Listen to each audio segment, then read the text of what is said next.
Light and sound welfare association of Kerala LSWAK Kannur ജില്ലാ കമ്മിറ്റിയുടെ നേതൃത്വത്തിൽ വിവിധ ആവശ്യങ്ങൾ ഉന്നയിച്ച് കലക്ടറേറ്റ് മാർച്ചും ധർണയും സംഘടിപ്പിച്ചു. കണ്ണൂർ കലക്ടറേറ്റ് പടിക്കൽ വെള്ളിയാഴ്ച രാവിലെ നടന്ന പ്രതിഷേധ ധർണ ജില്ലാ സെക്രട്ടറി മുഹമ്മദ് നസീർ PK ഉദ്ഘാടനം ചെയ്തു. ധർണ നടക്കുമ്പോൾ സംസ്ഥാന സെക്രട്ടേറിയറ്റിൽ ഇന്ന് പ്രതിഷേധ ധർണയും പ്രകടനവും നടക്കുമ്പോൾ സമൂഹത്തോട് അല്ലെങ്കിൽ ഭരണവർഗത്തോട് ഞങ്ങൾക്ക് പറയാനുള്ളത്, ഞങ്ങൾക്കും ജീവിക്കണം. പിറന്ന മണ്ണിൽ അഭിമാനത്തോടുകൂടി ജീവിക്കാൻ ഞങ്ങളുടെ തൊഴിൽ മേഖലയ്ക്ക് സംരക്ഷണം വേണം. ഈ തൊഴിലെടുക്കുന്ന പ്രവർത്തകർക്ക് സംരക്ഷണം വേണം.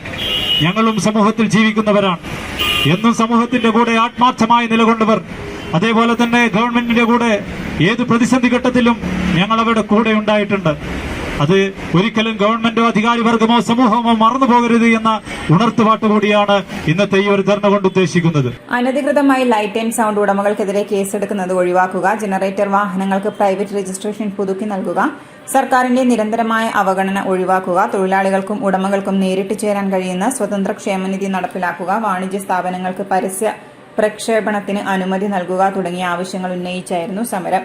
അനീഷ് KV അധ്യക്ഷത വഹിച്ചു. പ്രദീപൻ KMS സ്വാഗതം പറഞ്ഞു. വിനീഷ് P, ദിനേശൻ CN, ആലച്ചേരി തുടങ്ങിയവർ സംസാരിച്ചു.